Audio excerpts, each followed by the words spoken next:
episódio.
Olá, boa tarde. Sejam todos muito bem-vindos a esse Papo de Shipping, o podcast que desvenda os segredos do transporte marítimo e te apresenta os bastidores da logística global. Eu sou Ana Fragoso e serei sua host aqui no episódio de hoje. O Papo de Shipping tem como propósito desmitificar o mundo do shipping, fazendo com que ele seja menos complexo e mais acessível, ao mesmo tempo que demonstra a importância fundamental do transporte marítimo na cadeia logística global.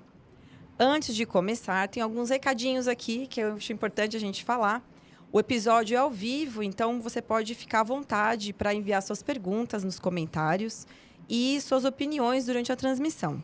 Utilize os comentários aqui do LinkedIn para se conectar com a gente. Vamos tentar responder o máximo de perguntas durante esse bate-papo.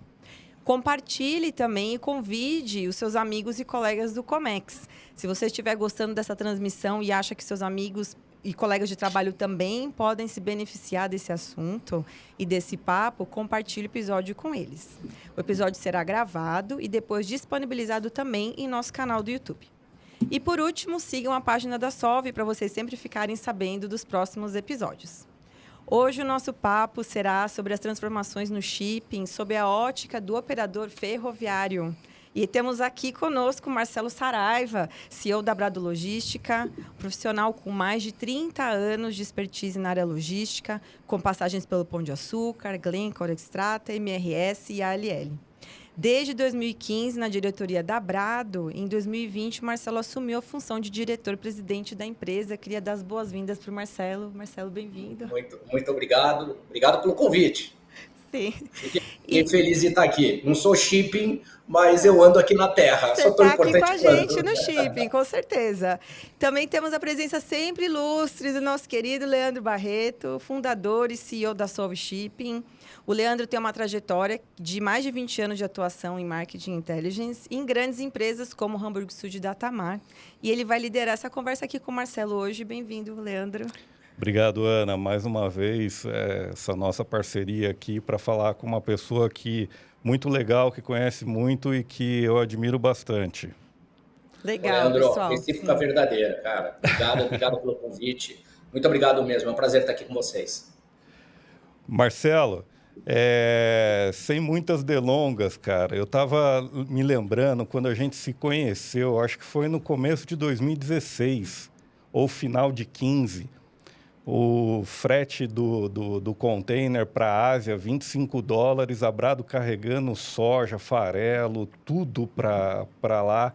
E eu me lembro lá da nossa reunião, lá no escritório antigo ainda da Brado, lá em Curitiba, vocês me perguntando, você, o Salcedo, o Ângelo, o Vinícius, a turma toda lá, e aí, vai continuar esse frete assim?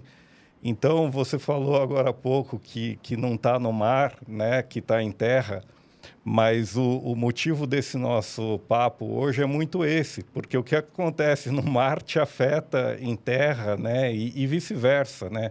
Então, é realmente um prazer, né? A gente está No primeiro episódio do Papo de Shipping, a gente falou com o armador, no segundo a gente falou com o agente de carga, agora estamos falando com você. No próximo a gente quer trazer um terminal, um importador, exportador e tal, para fechar todos os elos da cadeia logística, né? E a gente mostrando como é que as ações ou reações de um elo acabam afetando o outro elo. Então, muito feliz, né, de ver a sua trajetória de 2016 para cá, parabéns. A gente vem vendo a Brado crescendo e a gente sabe que você tem bastante responsabilidade nisso. Bom, para começar aqui nosso bate-bola, conta um pouco para a gente, Marcelo, como você enxerga a evolução, né, do transporte ferroviário no Brasil nesses últimos 20 anos? Eu sei que você está nesse métier aí há mais que isso até, mas sobretudo no que se refere a container, como é que você enxerga essa evolução? Ô, Leandro, foi muito bom você falar dessa história da soja, né?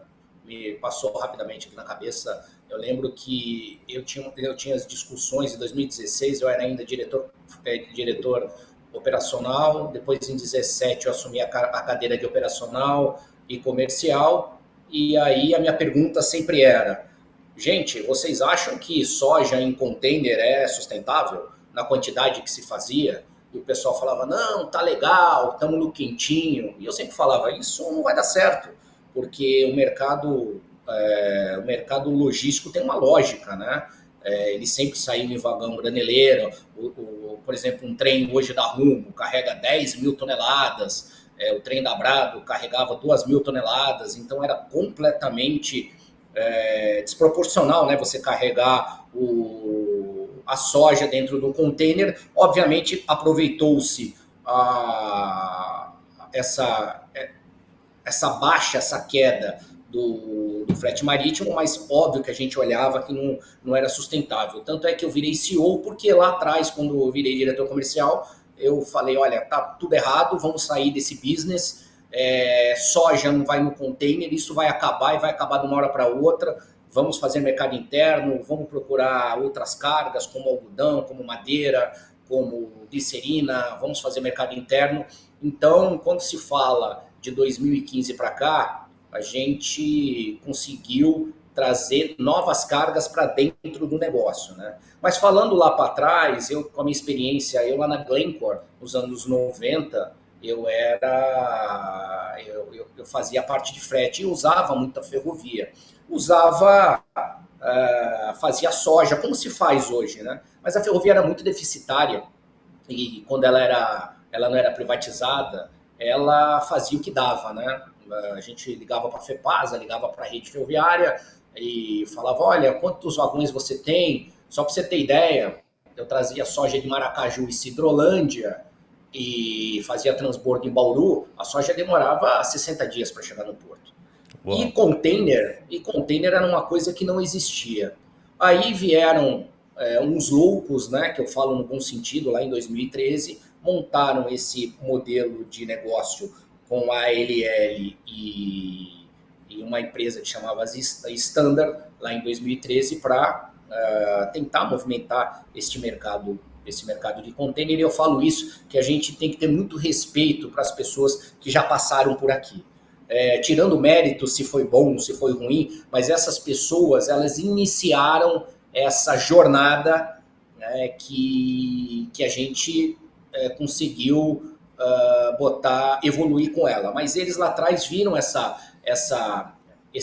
modalidade e em 2015 a gente continuou fazendo isso. Por que deu certo, Leandro? Eu acho que a ideia principal foi o seguinte: tudo que se tentava fazer com container em anos atrás, ele sempre perdia para algum corredor. Se você pegasse a LL, quando tinha muita soja, todas as locomotivas ficavam para soja. Se você fosse fazendo uma MRS, todas as locomotivas ficavam para o minério. Se fosse fazendo uma VLI, todas as locomotivas ficavam para movimentar soja. Eu lembro daquele projeto espetacular que foi da Login, mas lá na concepção entenderam que a Brado deveria ter seus vagões e suas locomotivas e não sofrer trade-off de capacidade. Então, esse foi o grande pulo do gato. Hoje, a Brado tem mais de 1 bi de ativo fixo, né? Só de vagões e locomotivas, a gente deve ter perto de 600, 700 milhões. Então, a grande mudança do mercado de container na ferrovia foi que ela foi um business bem montado. E aí, outra vantagem que nós tivemos, que a Brado teve coragem de comprar bastante ativo. Então, a gente só teve um problema aqui na companhia, correr atrás de carga, porque a gente tinha muito ativo, a gente aportou muito ativo e a carga vinha. E a gente chegava nos clientes e tinha aquele ativo para fazer aquele frete. Então, eu acho que a Brado ela foi disruptiva no mercado de transporte ferroviário, e aí eu tenho que tenho que elogiar muito a capacidade da Rumo de acreditar, porque a Rumo, mesmo com a demanda alta de soja, milho, farelo, celulose, combustível, ela garante e garantiu espaço na ferrovia. Então, a gente teve muita sorte de ter um sócio como um sócio aqui na Brado como o Rumo, e o outro sócio é o FI, que é um outro sócio também que só ajuda a gente.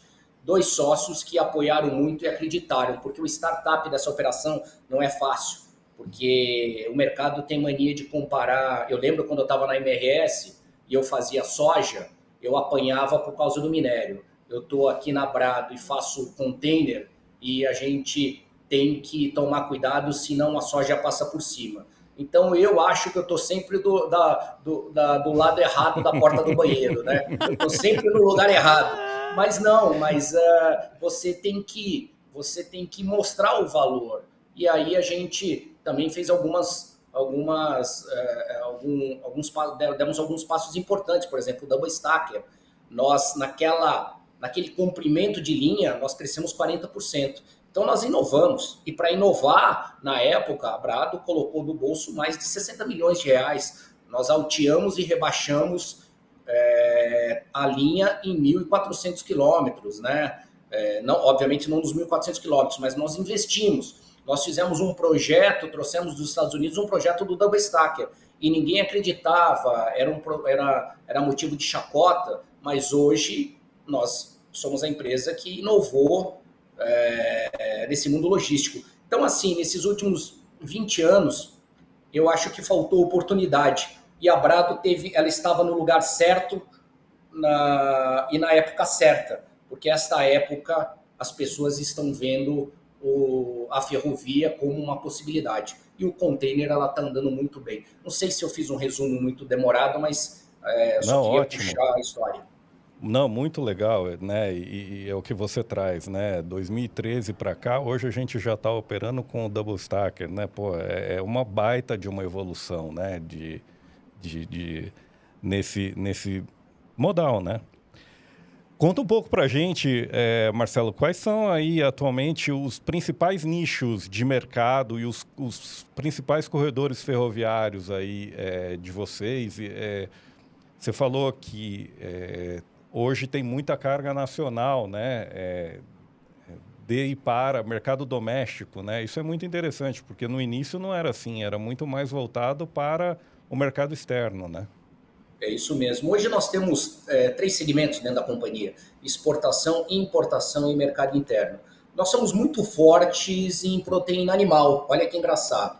Para fazer proteína animal não é para qualquer um, né? No Paraná nós tiramos muita carga de frango ali de Cascavel, Cambé, e bastante papel ali de ortigueiras. Então, o Paraná hoje tem 2 segmentos muito fortes. Proteína animal, que você não pode errar, né? Você conhece muito bem isso, né? Ela tem que ter uma qualidade muito ferrenha, e a gente cuida muito disso, porque é uma carga que pode matar, né? Se ela estiver estragada, e a gente tem muita responsabilidade civil. A gente faz papel, a gente fez um projeto espetacular com a Klabin e deu certo, só cresce esse segmento de papel e celulose. Nós ali no Mato Grosso, nós temos uma exportação interessante de Rondonópolis, de algodão, farelo, soja, GMO, exportamos também bastante madeira, temos minério, temos glicerina, temos alguma carga de pulse. Então, é um mercado que já está cativo da companhia, que os produtores já contam com esse fluxo.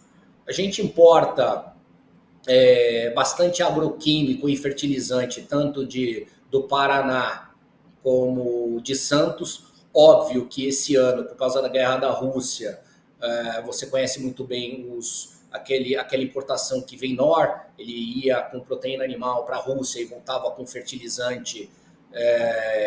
Nós tivemos uma queda, mas os agroquímicos eles vêm fortes.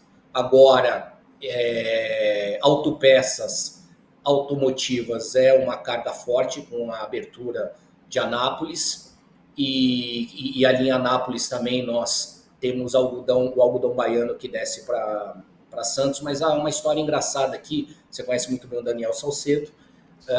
Em 2017 eu sentei com o Daniel Salcedo e falei: Daniel, queria te chamar para você ir para Brado, para você desenvolver o mercado interno. Daí ele: claro, Marcelo, mas o que tem no mercado interno? Eu falei: Daniel, só vontade, que a gente não tem nada.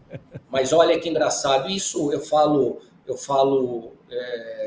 para vocês, eu já cheirava lá atrás que você ficar dependente também de porto, de navio, de guerras, de ondas grandes, de ventos fortes, de sobretaxas, de falta de demanda internacional, era um perigo para a companhia. E o Daniel Salcedo, ele veio e foi responsável por abrir esse mercado interno. E a gente descobriu, claro, né, que o mercado interno ele é inelástico. Ele tem sempre alguém consumindo e alguém produzindo. Então, foi um acerto. Hoje, perto de 35% do nosso volume está no mercado interno. E é um mercado que nos enche os olhos. E é um mercado, sim, que a Brado hoje está com os 2 pés aqui dentro. Então, assim, são esses 3 segmentos: exportação, importação e mercado interno. Legal, muito bom.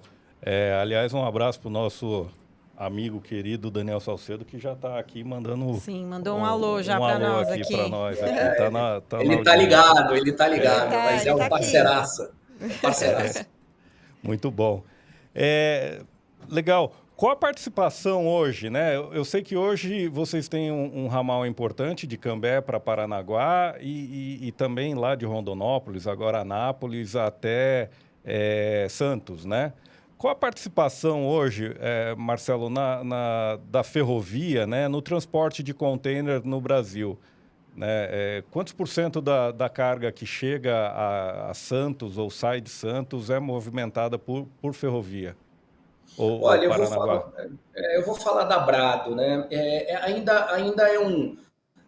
Hoje nós estamos na linha de... Falando em toneladas, assim, a gente deve estar beirando uns 4 milhões de toneladas de transporte de carga, né? Falando em container, né? Quando a gente fala, o ano passado, é público, o ano passado nós fizemos mais de 400 mil TEUs na ferrovia. Mas ainda é muito baixo, né? Quando você pega o que vai de caminhão, não na exportação, mas no mercado interno, a gente não tem ainda 1%, 2% do mercado interno. E na exportação, eu arrisco que a Brado ela deve fazer ali por Santos também uns 2%, 3%, e em Paranaguá mais também uns 2%, 3%. É pouco ainda, Leandro. Existe ainda muita possibilidade. Mas por que é pouco? Porque nós estamos esbarrando agora na capacidade portuária. Olha só, eu não quero que esse meu comentário seja crítica, eu sempre faço comentários como sugestão. No Paraná, eu saio da origem e descarrego o nosso trem ao lado do costado do navio no porto do TCP. O trem entra inteiro dentro do TCP, daí eu volto com o container vazio ou com importação. Então, veja bem, eu saio lá de 700, 900 quilômetros e chego no Porto de Santos. no Porto de Paranaguá. Já em Santos, eu tenho que chegar em Santos e ir para um terminal backyard 30 quilômetros da margem direita e da margem esquerda. Então, hoje, o que limita a Brado a crescer na exportação é a capacidade portuária. Porque quando você pega os portos lá em Santos, os que têm linha férrea, as linhas férreas são tímidas. O nosso trem hoje tem 1.500 metros de comprimento e daqui a pouco nós vamos passar para 2.500 metros de comprimento. E você conhece o Porto de Santos, os dois portos que têm linha ferroviária, eles são tímidos. E o porto que não tem linha ferroviária é o porto que mais movimenta. Então está descasado. Então a gente tem que ir com o nosso trem, andar 1.600 quilômetros e voltar 30 quilômetros. Então, assim, não faz mais por falta de capacidade. E esse último trecho é feito de caminhão, a partir de Esse Cubatão. último trecho é feito de caminhão, que chega a ser uma barbaridade quando a gente fala de sustentabilidade, de possibilidade de acidente, de segurança da carga, porque deveria ir direto né? no estado do navio. Né? O trânsito, né? Toda hora aquelas obras para expansão da chegada dos caminhões até o porto, isso tudo poderia ser melhorado, né? Uma pergunta aqui que está relacionada a isso pro Marcelo, do Evandro, CEO da Transporte Consultoria. Ele falou boa tarde, parabéns, Marcelo. Ele diz o seguinte: já levamos em conta o container em double stack no projeto da Malha Norte, então Ferronorte, incluindo a ponte rodoferroviária entre São Paulo e Mato Grosso. Que atuação existe para viabilizar o double stack até os portos? Evandro Madeira, você conhece. Aliás, abraço, Evandro. Obrigado aí pela audiência. Evandro, eu sou muito assim sincero nas minhas respostas, né? Com o Gargalo 8, assim, qual é o problema de você chegar de Boa Vista Nova até Santos? Os túneis, né? Os túneis da Serra. Seria uma obra importante, porque seria uma obra que deveria rebaixar o leito do trilho. E isso também tem que ter uma engenharia muito, muito adequada, porque rebaixar o leito da ferrovia, e quando mistura lençol freático, esse leito pode ser inundado. Mas óbvio que com dinheiro daria para fazer. Mas a gente nem pensa nessa possibilidade ainda, porque se você já tem problemas de chegar com o nosso vagão long, que são 100 containers por ferrovia, por composição, quando a gente fala em double, nós estamos com 160 containers por composição. Ia piorar muito mais o tráfego ali na região, né? Porque a gente não teria onde descarregar, a gente iria descarregar no mesmo lugar que a gente descarrega os nossos vagões long. Então, a gente aumentar uma capacidade que o Porto de Santos não tem para nos dar, né? Então, assim, é óbvio que deveria chegar, mas é uma obra importante, é uma obra bem importante e eu acredito que seria bem caro. Mas nada que uma viabilidade econômica e um projeto agregado com a saída por Santos não pudesse mudar, né? Mas a gente já está na boca ali, a gente está em Boa Vista Nova. Para descer a serra não teria problema, só mexer nos túneis, né? Quer dizer, teria problema, teria que mexer nos túneis. E provavelmente na rede aérea, alguma coisa ali de Santos, e a MRS, se eu não me engano, ela já adaptou o túnel que vai ali do Perequê, que passa ali para o Perequê, para a margem esquerda, ali passa double stacker. Mas precisa ter um projeto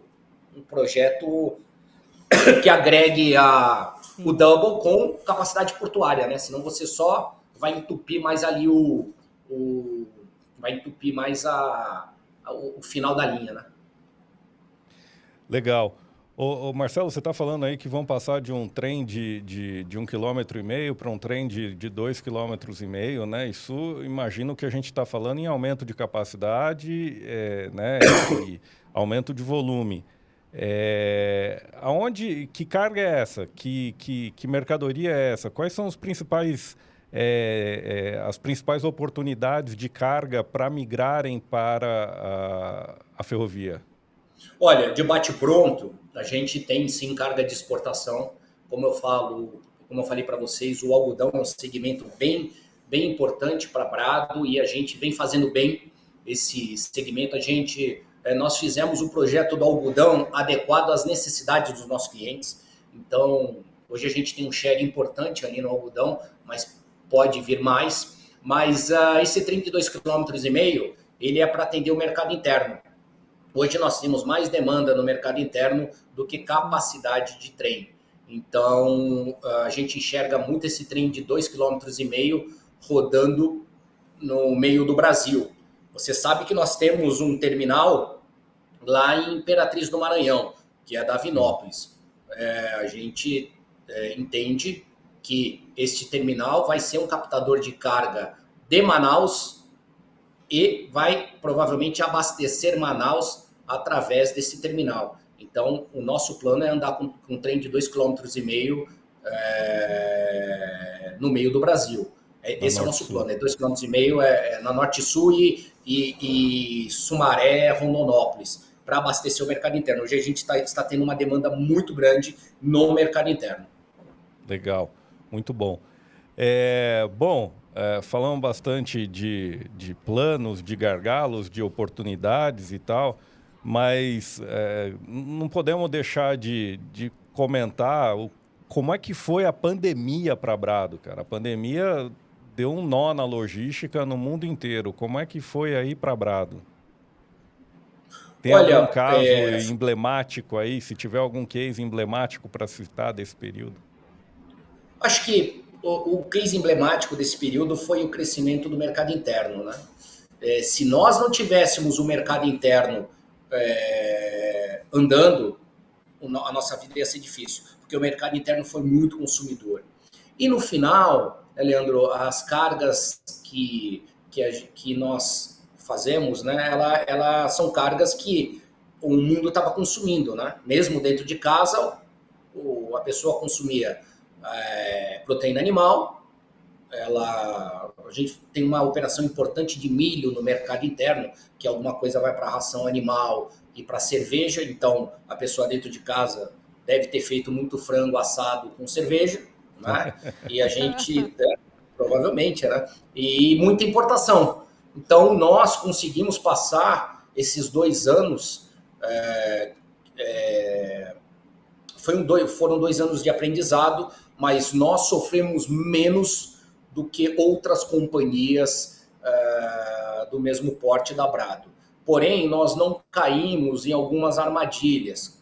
Quais? Eu lembro que virou moda na época empresas de last mile, né? De entrega, vamos fazer, acho que é um nicho de mercado, e a gente segurou. Falou, olha, não vamos inventar porque a gente não sabe se isso é uma tendência ou se isso é uma oportunidade, mas com um tempo para morrer.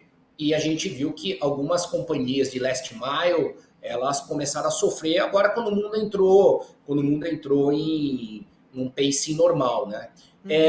Acho que foi engraçado. A pandemia, eu lembro que eu assumi a companhia e a pandemia entrou logo atrás. Então, eu como CEO tive que aprender a lidar com aquela situação, mas o combinado aqui dentro, principalmente com as nossas pessoas aqui, foi: não vamos inventar. Vamos na batida que a gente entende que seja razoável e não vamos inventar. Porque naquela hora, você inventar, você tinha mais oportunidade para se dar mal do que se dar bem. Mas a gente passou bem a pandemia. Obviamente, com muita preocupação, mas foram épocas que a Brado gerou até bônus para os seus colaboradores, a gente conseguiu crescer, mas nós fomos tocando a bola no meio de campo, nós não fomos fazer nada diferente. Legal. Marcelo, até um dos motivos de hoje a gente estar conversando aqui foi o mês de outubro. Eu imagino que você deve ter demandado muito, porque teu time me acessou muito aqui. O Ângelo, o Vinícius, o próprio Salcedo, porque aquelas condições, aqueles eventos climáticos extremos, né, a seca em Manaus ou as enchentes lá em Santa Catarina, isso impactou bastante, né, o, o business de vocês, né? Eu queria que você me dissesse um pouco como é que você viu esse mês de outubro aí, né? De novo, né? A gente está falando de elos, né? De uma cadeia, né? Que se o porto não funciona, o armador toma uma ação ou uma reação ao fechamento daquele porto e isso vai impactando toda a cadeia, né? Como é que foi para a Brado esse Olha, impacto? para Brado foi muito difícil. E assim, Leandro, a gente tem que falar as verdades, né? E como eu falo, as verdades elas podem ser ditas do modo ríspido ou do modo ok. E o que eu vou falar aqui é uma verdade que todo mundo tem que enxergar. O Porto de Santos tem problema, né? Ele já vem com problema, não é uma novidade e parece que as pessoas não veem esse problema. Quando você vai para Santos, outro dia eu fui num evento no Guarujá, a gente não consegue passar para o lado esquerdo, não consegue passar para o lado direito, Senhora. daí tem o caminhão, daí tem o cara que faz o arrastão, daí querem te sequestrar e não conseguem entrar no porto. Então esse tema de Itajaí, ele só mostrou uma fragilidade que não deveria ter no porto como que eu vou falar, da relevância do Porto de Santos. O Porto de Santos, ele deveria ter um plano que ele deveria ter 30% a mais de capacidade do que ele tem. Né? E hoje, né, eu sempre falava lá desde que eu era trainee da Glencore, o Porto de Santos parece uma tabela periódica, né? Você tem ali os terminais que um faz papel, o outro faz açúcar, o outro faz combustível, né? Só falta botar madeira, milho e algodão para fazer uma festa junina, né? O dia que pegar fogo. E já aconteceu isso, vocês lembram? Quando pegou fogo ali na passagem, ninguém passava. Então parece que não tem uma ordem no porto, né? E o Porto de Santos tem problema, né? E vamos deixar claro, não é porque Itajaí não entrou que plugou o Porto de Santos. Não, o Porto de Santos tem um problema e esse problema foi impactado por Itajaí. E aí, Leandro, a nossa sorte, a nossa competência é que nós temos pátios robustos, que você conhece em Rondonópolis, nós temos um pátio robusto em Sumaré e nós temos um pátio robusto em Cubatão. Mas o Daniel Salcedo aqui, que é o nosso diretor comercial, ele teve sim que recusar carga, porque teve um momento que nós estávamos com mais de 3 mil containers parados nos nossos terminais.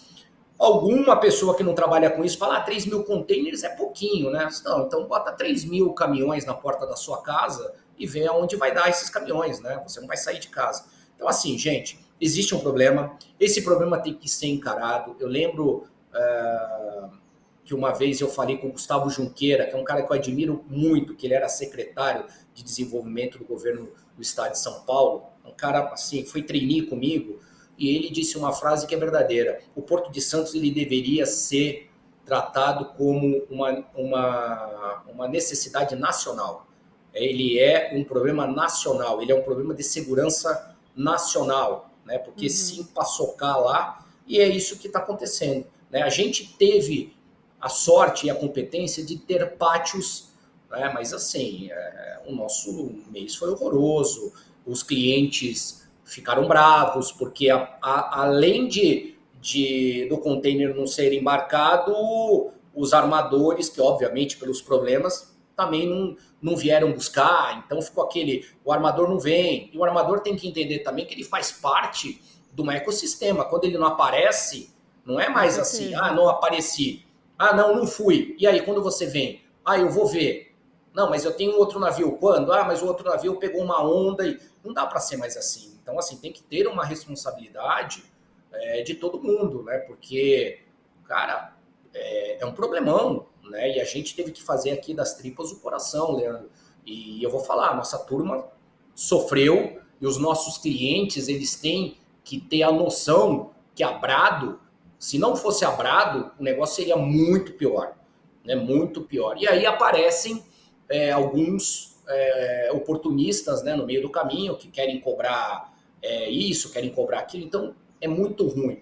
Mas hoje, isso não é de hoje, tá, né, Leandro? A gente fala disso, isso não é de hoje. Essas rolagens de navio, esses gates portuários. Poxa, gente, tem hora que a gente tem que botar uma arruda atrás da orelha, jogar sal grosso, dar 3 pulinhos, para conseguir um gate no porto. Não é possível, e ninguém está vendo isso. Você tem que pedir pelo amor de Deus. Obviamente os portos, eles são muito parceiros, mas é inadmissível. Então, o que eu estou falando aqui é abrir o olho das pessoas que dependem desse negócio, que usam esse negócio, que vem o desenvolvimento brasileiro desse negócio. Tem que alguém matar essa bola no peito e falar, vamos fazer um plano de desenvolvimento do Porto de Santos. Eu vejo, né, Leandro, muita coisa. Não, nós temos que fazer mais ferrovias descendo a serra, mais estradas entrando no porto. Tá bom, e para onde vai isso? Né? E a iniciativa privada faz a ferrovia. Você vê a Rumo, você vê a MRS, você vê a VLI, você vê a Vale. E eu falo uma coisa para vocês: as ferrovias são muito sérias. Elas são sérias, elas vivem para o cliente, elas têm responsabilidade, elas fazem a parte delas. Olha quanto essas ferrovias estão colocando na linha férrea deles. Olha quanto eles colocam de CAPEX sustain por ano para manter a qualidade. Só que chega em Santos, demora não sei quanto para descarregar. Então, assim, temos um problema e o problema só vai piorar. É muito, muito complexo, né, Marcelo, quando a gente escuta, às vezes, algumas autoridades dizendo que Santos está com capacidade. Não está, não tem. Santos não tem a capacidade para operar a carga orgânica dele. E eu acho que esse episódio de outubro mostra que a logística brasileira, sobretudo de container, está com tolerância zero a intercorrências. Um problema que acontece em Manaus, um problema que acontece em Santa Catarina, vai acumular carga em Santos. Os terminais já estão cheios, acumulou carga, daí os caras têm que diminuir os free times, diminuir... Enfim, tem um efeito em cascata que as pessoas não conseguem depositar a carga e nessa vai, né? Então, tolerância zero a intercorrências. O Brasil tem que rezar para não ter uma pandemia, não ter uma enchente, para não chover, ou para não ter seca, porque isso tudo impacta e bate lá no nosso querido Porto de Santos, que eu concordo com você. É uma joia da coroa e deveria ser tratado com um olhar muito mais estratégico, né, do que ele é hoje. Mas legal, Marcelo, acho que deu para a gente entender bem como é que funciona aí, né, essas ações e reações, como é que o que acontece com um elo da cadeia afeta os outros, né? A gente teve aqui dois queridos mestres aqui, né, nos episódios anteriores aí do Papo de Shipping, o Julian Thomas e o Bruno Crelier. E nesse sentido aí, né, do que o que está acontecendo em um elo afeta o outro, eles ambos concordam, né, que a descarbonização dos navios e a digitalização do transporte, o transporte marítimo, isso são os dois grandes desafios aí, as duas grandes possibilidades de mudança aí, de uma guinada nesse setor, né? Como você acredita que essas duas coisas vão afetar você, né? De novo, na prática, a descarbonização deve fazer o navio crescer ainda mais, né? E com isso, a gente vai ter talvez ainda mais problema nos terminais, né? Que o navio chega... Quanto maior o navio, maior são os picos e vales dos terminais, né? Então, eles precisam ter mais pátio para conseguir fluir aí. Como é que você acredita que vai bater em vocês aí essas mudanças? Olha, eu acredito que, pelo menos, né, eu rezo aqui, que os armadores, eles vão ter que dar uma olhada nisso daí, né? Porque eles sabem que eles vão crescer um navio num porto, e eu não vou falar que o porto em si é deficiente, porque eu tomo muito cuidado para falar de coisas que eu não conheço, mas o backyard é insuficiente. Então, eu acredito que os caras, eles devem olhar com carinho, né? E os armadores também têm que se posicionar, né, Leandro? Eles deveriam também entender que o compromisso, né, com os portos vão fazer os portos também investirem naquele business, né? Então, eu acho que os armadores estão dando sopa para o azar, né, de não ter uma posição adequada no porto. Eu lembro lá quando eu fiz aquele projeto do Teval, né, que eu fiz com o Guilherme Quintela, você lembra disso? Uhum. Aquele projeto do Teval, eu lembro que quando eu concebi, junto com a MRS, era para ser um pátio, um backyard de container ali daquele porto que era eu esqueci o nome, que virou CCR, mas era da... Não era da Ecorodovia, mas tinha um outro dono. Sim. E daí eu concebi fiz aquele projeto, fui falar com um manager ali e mostrei o projeto. Ele falou que ele queria 5 mil metros quadrados para colocar os caminhões, né? Daí eu falei, para com isso, que o cara não enxergou, né, que aquilo poderia ser um baita porto. Mas assim, o que nós falamos de descarbonização, né? A Brado está preparada, tá? Falando um pouquinho, nós temos os nossos equipamentos, por exemplo, as nossas máquinas também, elas emitem 10 vezes menos, o nosso trem ele emite 10 vezes menos que o caminhão. A gente também tem uma pegada bem social, que a gente mitiga acidentes, né? Você, quando anda com o nosso trem, você evita ter riscos de acidentes na rodovia. E as nossas operações hoje são todas, quando nós botamos uma operação para rodar, ela tem que ser ESG aderente. Um exemplo, a nossa operação de algodão é completamente elétrica. Quando eu recebo o caminhão, descarrego numa ponte no equipamento elétrico, as empilhadeiras são elétricas, ando ali 2 quilômetros até o lado do trem. O caminhão ainda não é elétrico, mas a gente está avaliando se ele vai ser elétrico ou a gás. Quando eu chego do lado do trem, o pórtico é elétrico e a gente solta a locomotiva emitindo 10 vezes menos de carbono. Então, nós estamos fazendo a nossa parte. E a digitalização, a Brado ainda está fraquinha, né? A Brado, ela tem a nossa pegada. Se você perguntar o que a gente precisa ainda colocar no nosso business, é a digitalização. Porque a gente tem uma admiração muito grande pelos armadores. E a gente tem que seguir essa digitalização conforme eles também estão seguindo. E com isso, a gente fica aderente. O nosso discurso com os armadores e com os clientes é que nós emitimos menos carbono. Então, nós estamos muito adequados à pegada de carbono. O negócio aqui é sério, né? Sim. Nós vamos fazer uma obra importantíssima agora em Sumaré para arrumar o nosso pátio. E a briga hoje foi os nossos pórticos serão elétricos. E a minha pergunta para o time foi: vem cá, vocês vão comprar energia? Vamos. Então, vamos lá falar com a Raizen, né, que faz parte do grupo, que nós queremos a energia gerada pela queima de bagaço da usina Diamante, porque a gente quer ter uma energia renovável. Então a gente está muito aderente, a gente olha hora extra, a gente olha a qualidade do banheiro dos nossos colaboradores. Hoje uma discussão que nós tivemos aqui forte foi Sumaré, a gente tem um escritório tímido lá, né? E aí a gente faz o escritório, não faz? Não, claro que faz, porque nós estamos aqui sentados no ar-condicionado, mas o nosso colaborador tem que ter um banheiro decente, tem que ter um escritório decente.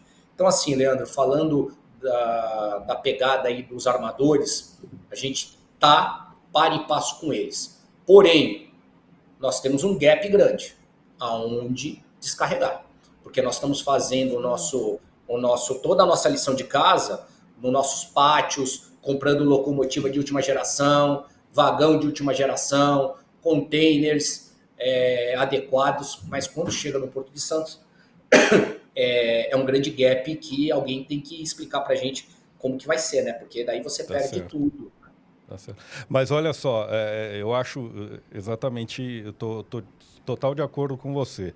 Essa questão da descarbonização, os armadores também estão levando isso muito a sério, né? Buscando, você não troca do dia para a noite o combustível de 6 mil navios em todo o mundo. Não teria, nem que você quisesse construir novos navios com novos motores, não existe o combustível que vai substituir o petróleo ainda, né?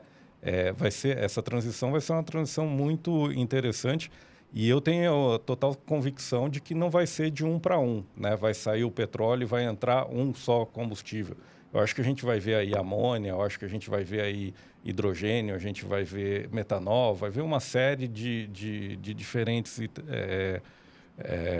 combustíveis aí para substituir de acordo com a vocação de cada país ou de cada região. E eu acho que é fantástico, né, esse apelo que vocês já proporcionam, né? Esse apelo verde que vocês já trazem aí na ferrovia, né? Emitindo infinitamente menos. Mas sobre a digitalização, Marcelo, para ir um pouco além, né? Então, a descarbonização significa navios maiores. E a digitalização significa que o armador, que por muito tempo foi o caminhoneiro do mar, que só estava olhando porto, ele quer abrir os seus tentáculos com a digitalização, né, com as novas ferramentas, ele quer abrir os seus tentáculos para fazer o porta a porta. Como é que isso te afeta? Os caras estão fazendo proposta. Eu vou fazer uma pergunta agora no peito. Os caras estão fazendo proposta de comprar a Brado, estão fazendo proposta de parceria de longo prazo com a Brado, porque com esse apelo verde que você tem, né, e essa possibilidade de levar do porto até próximo da porta, eu imagino que você seja uma peça importante nesse projeto de digitalização, nesse projeto end-to-end, né, dos armadores.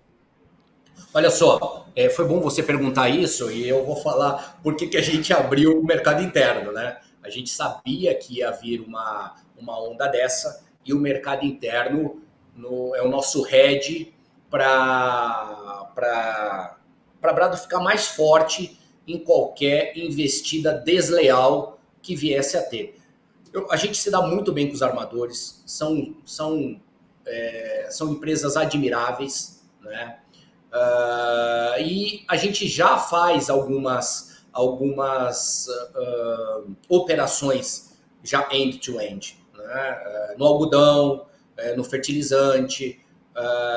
E isso para a gente já é uma coisa normal. Se eles entrarem, assim, é claro que tudo é possível, né? Mas nós, falando um pouco de grupo, né? Lá na Rumo e no FI, a gente conversa muito que a Brado ela tem um apelo de ser bandeira branca, né? E a gente, há pouco tempo atrás, a gente viu a Maersk e a MSC se juntando ali no porto, que parece que agora eles estão separando as posições. Então, aqui a gente entende que seria muito difícil você, sendo de uma bandeira dentro da terra, você atender outra bandeira. Então, nós decidimos ser bandeira branca. E legal. Os armadores, eles vêm falando bastante com a gente. A gente não tem problema nenhum, mas deixando claro que com o nosso crescimento do mercado interno, que foi o nosso head, que a gente se antecipou 5 anos antes da digitalização, que a gente sabia, se a gente tivesse fraco na nossa posição, poderia ser uma imposição do mercado de armador. Mas nós fizemos a nossa lição de casa e falamos para os armadores: olha, vocês são do mar e aqui na terra tem dono, né? E os donos são uma ferrovia, né, que é a Rumo e um fundo respeitado e uma companhia que faz a sua lição de casa muito bem, obrigado. Mas assim, Leandro, nós somos aqui muito bom de negócio, né? E nós entendemos que o que for melhor nós temos 2 principais ativos dentro do nosso negócio: os bradinhos e os nossos clientes. O que for bom para os nossos clientes, os bradinhos vão fazer. Então, se a digitalização for um negócio que arrume a casa, evite desperdício, evite burocracia, traga um conforto para o cliente, nós vamos sim fazer. Né? Desde que o jogo seja equilibrado, né? O jogo para a gente tem que ser equilibrado, é jogo equilibrado, é ganha-ganha, não dá para como a gente fala, a gente já passou da época de... A Brado já foi considerada uma startup, a Brado já foi considerada uma empresa pequena, não. A gente já tem um tamanho relevante. Sim. E a gente sabe o quão importante nós somos para esse mercado. Mas sempre os armadores e todos os clientes e parceiros são muito bem-vindos. E a gente vai ouvir e vai conversar. Legal. Marcelo, puxando um pouco a brasa aqui para a nossa sardinha, cara, para esse tanto de decisão, para esse tanto de estratégia, eu imagino que você precisa de um tanto de dados, né? Hoje você tem acesso a todos os dados que você precisa. Qual a sua maior dor hoje aí no que se refere a preciso saber disso para tomar uma decisão e não estou conseguindo? Não, assim, Leandro, o meu pessoal aqui é muito competente, cara.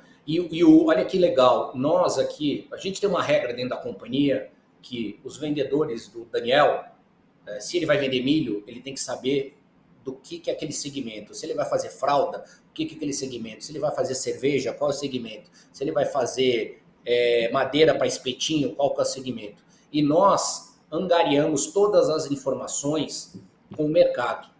Nós falamos com o mercado todo dia, a gente fala com o mercado toda hora, a gente ouve muito o mercado. Se a gente tem uma dúvida, você sabe que a gente recorre muito a você, mas hoje garimpar as informações não é um negócio difícil. Claro que tem alguma coisa específica, né? Por exemplo, quando você fala assim, Marcelo, qual que é a sua participação no mercado do algodão? Eu sei. Qual que é a sua participação no mercado do desodorante? Aí eu não sei. Porque este ponto do mercado interno, você tem informações muito boas em exportação e importação, mas no mercado interno você não tem nada.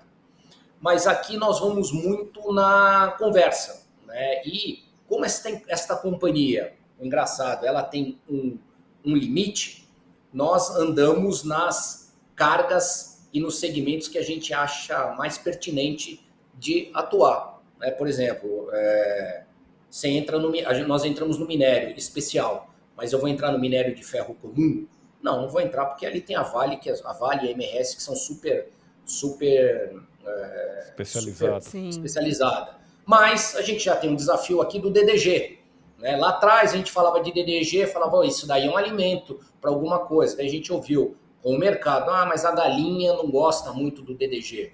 Eu até achei engraçado, né? Pô, será que vai ali alguém conversa com a galinha e pergunta, galinha, você gosta do DDG? Não vai? Mas assim, não, mas agora eles estão comendo e a gente está vendo que o DDG, ele provavelmente vai entrar no mercado interno para fazer alimentação de frango, né? Mas daí a gente olha e fala, pô, mas o milho, quando você traz o milho, o subproduto dele também vai alimentar o frango. O que vai perder? Então, o nosso negócio, Leandro, é falar com o mercado. A gente fala com o mercado todo o dia. E aqui no grupo também, como são várias empresas, a gente é obrigado a estar muito plugado. E a gente fala ali com Raizen, fala com Comgás, fala com a Rumo, fala com a Compass, fala com a Cosan. E aqui, cara, como a gente brinca, você não pode deixar cair o sabonete no chão, né? Você tem que estar sempre esperto, cara, porque... E aí vem informação de tudo quanto é lado. Então a gente está bem amparado na energia, está bem amparado agora na Vale, né? Na linha lá do norte do país, porque a Cosan ela é sócia da Vale, e quando a gente quer perguntar alguma coisa, tem caminho. Então a gente usa muito o nosso networking aqui. E a Brado, ela tem uma conversa muito boa com o mercado. Mas eu vou te contar um segredo, amigo. Pode falar. A hora que você conseguir dados de mercado interno para saber o seu market share no desodorante, pode largar a ferrovia e vai vender esse dado, porque é o que mais me pedem todos os dias aqui. Eu tento levantar esses dados de mercado interno já tem mais de 10 anos, acho que 15 anos, e não existe. Então, esse é a grande dor, não só sua, mas de muita gente. É uma oportunidade aí. E que eu me sinto frustrado, né, como um profissional de dados há tantos anos, de não ter conseguido. E isso você falou, né, das questões lá do Porto de Santos. Para mim, isso é louco também, né? Porque esse dado que a gente precisa, que a gente quer para fazer esses estudos, que no final do dia vão gerar investimentos, vão gerar expansão de capacidade. Esses dados estão dentro das bases do governo, estão dentro do SERPRO, né, dos computadores do governo. Mas por uma série de questões burocráticas e de confidencialidade, a gente não consegue ter acesso a esses dados. Então, por isso, a gente não faz todos os investimentos que poderiam ser feitos. A gente não melhora toda a logística brasileira como ela poderia melhorar, né? A gente não tira mais caminhões das estradas e leva para o... Porque o governo tem questões burocráticas e é muito louco isso. É duro, né? É duro, né? O pessoal não sabe nem quanto eles vacinaram, né? Vai saber quanto desodorante o cara usa, né? É difícil, né, Leandro? Mas assim, é a arte de viver aqui no Brasil, né? E a gente vai vivendo, né? Vai olhando. Cara, já caminhando aqui para o nosso final, como é que você acha que a Brado está posicionada aí para todas essas mudanças, né, que estão por vir na navegação, né? O crescimento dos navios, o end-to-end, né, o porta a porta, essas questões climáticas e tal. Como é que você vê aí a Brado se posicionando para esse futuro? Olha, cada vez mais olhando o mercado interno? Cada vez mais olhando o mercado interno, a gente tem uma sorte danada. A Brado, ela é uma operadora ferroviária independente, né? Nós, obviamente, nós temos nossos vagões e locomotivas, a gente usa a linha da Rumo, a tripulação é da Rumo e a manutenção é da Rumo. Então, a gente só aporta que a gente chama de KGF, né? A gente aporta ativo. Então, a gente está muito bem apoiado quando a gente diz assim de crescimento e de disponibilidade dos nossos ativos ferroviários. E o ativo ferroviário, Leandro, nós também estamos bem posicionados com os fornecedores. Temos uma fidelização aí com a GE em compra de locomotiva e com a Greenbrier na compra de vagão, né? E são indústrias interessantes, então a gente está posicionado com aumento de demanda. Na parte de negociação com os armadores, a gente está muito melhor posicionado com os armadores do que a gente estava no passado. Hoje nós somos uma realidade para os armadores, né? E está mudando ali a cabeça também, né? da turma, vendo que o inland é uma necessidade, né? Para destravar. A gente está muito bem posicionado, Leandro. E a nossa cabeça aqui, a Brado, também ela é uma companhia que vem também se adaptando às necessidades do mercado. Mas quando você fala de crescimento, realmente a nossa visão é crescer muito no mercado interno, né? Porque é um mercado, como eu digo, inelástico, tem sempre alguém produzindo e alguém consumindo. Um mercado que a gente também não entra ali naquela bagunça que é o Porto de Santos. E é um mercado que a gente gosta, é um mercado que... Por exemplo, o Daniel Salcedo, a maioria, hoje ele já tem quase 50%, 60% dos vagões voltando carregado. Então, nós fazemos aquele ground trip cheio. Imagina, é um sonho de verão de todo mundo. Então, nós vamos todo ficar mundo ali... que trabalha com logística quer a carga de retorno, né? Por isso que eu falei, isso foi uma proteção, tá? A gente via que a gente estava muito enfraquecido em relação à exportação e nós nos protegemos aqui dentro da terra e deu certo, nós somos competentes. Então a gente está preparado, a Brado está preparado, desde que seja o jogo equilibrado. Aqui a gente gosta de jogo equilibrado, não gosta de carrinho, não. Marcelo, você falou aí agora há pouco, né, do importador, do exportador, do cliente, né? Você acha que ele entende esse efeito borboleta aí, né? Vamos chamar assim, do que está acontecendo no armador, que bate no porto, que bate na ferrovia, que bate na... Você acredita que o importador brasileiro, ele entende a complexidade e os movimentos de ação e reação? Ou você acha que que o importador brasileiro, a hora que ele vai lá e contrata um frete, ele quer saber, ele quer levar a carga até o portão dele e que chegue no portão do cliente. Ele não quer entender se o Porto de Santos está colapsado, se o Porto de Navegantes está fechado.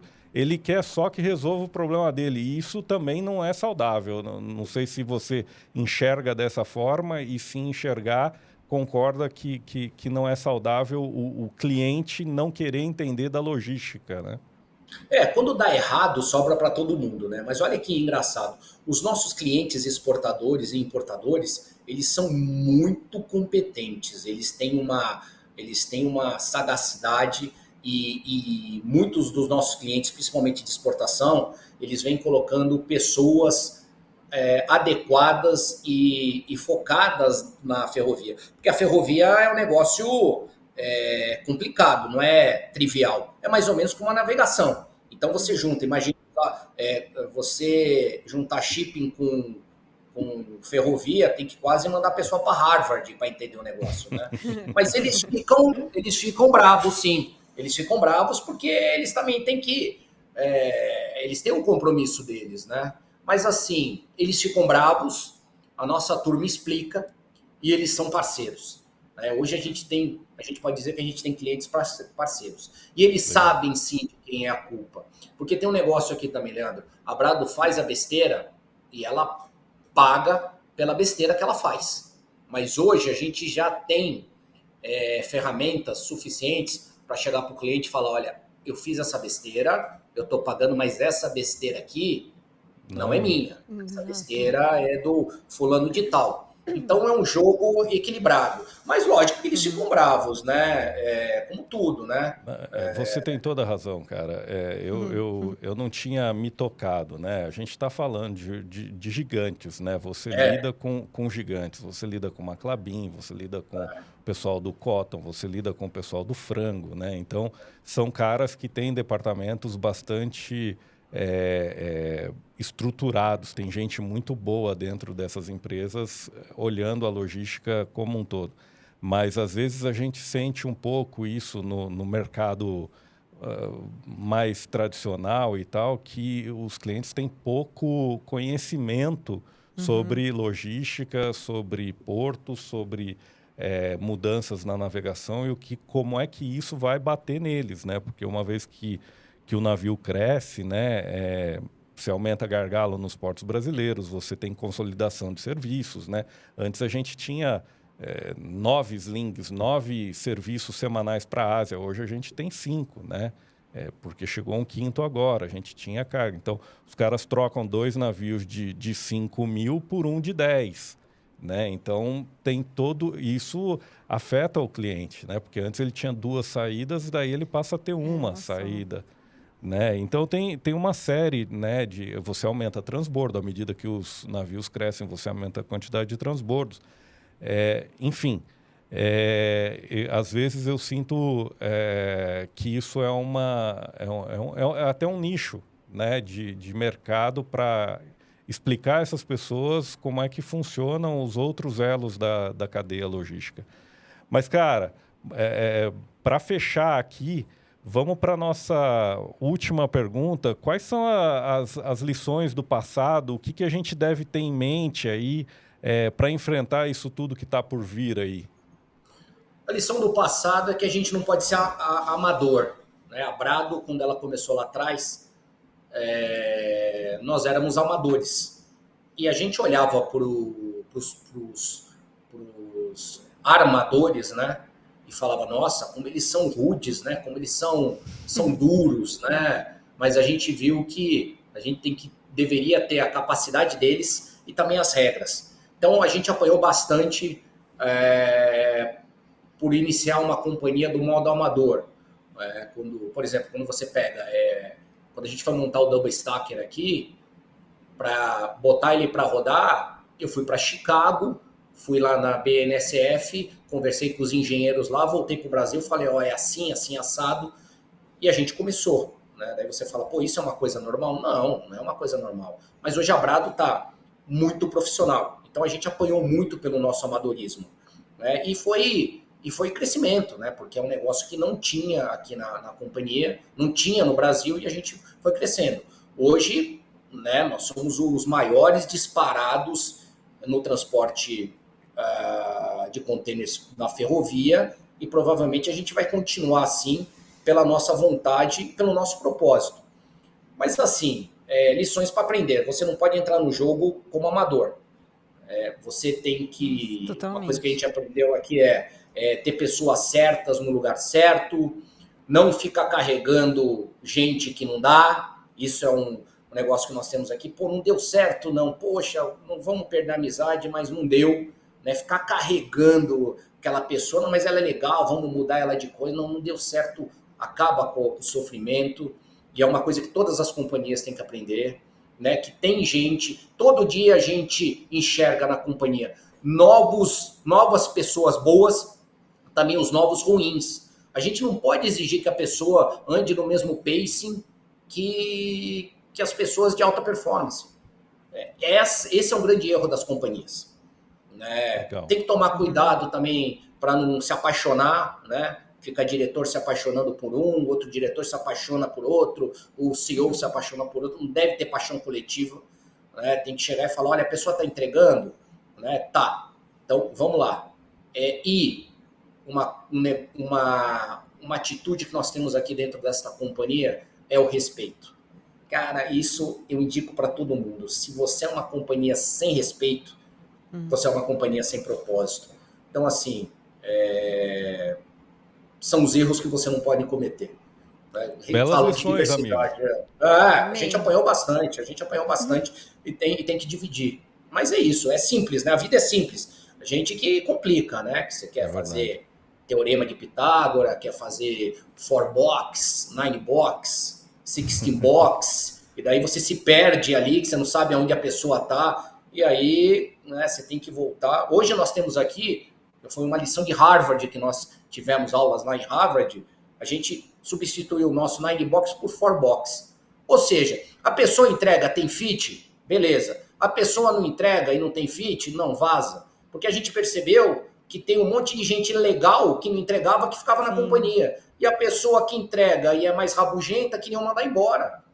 Então, pô, faz o 4-box ali, tem fit, não tem? Responde, beleza, não tem? Então vaza. É isso que a gente aprendeu. Legal, cara.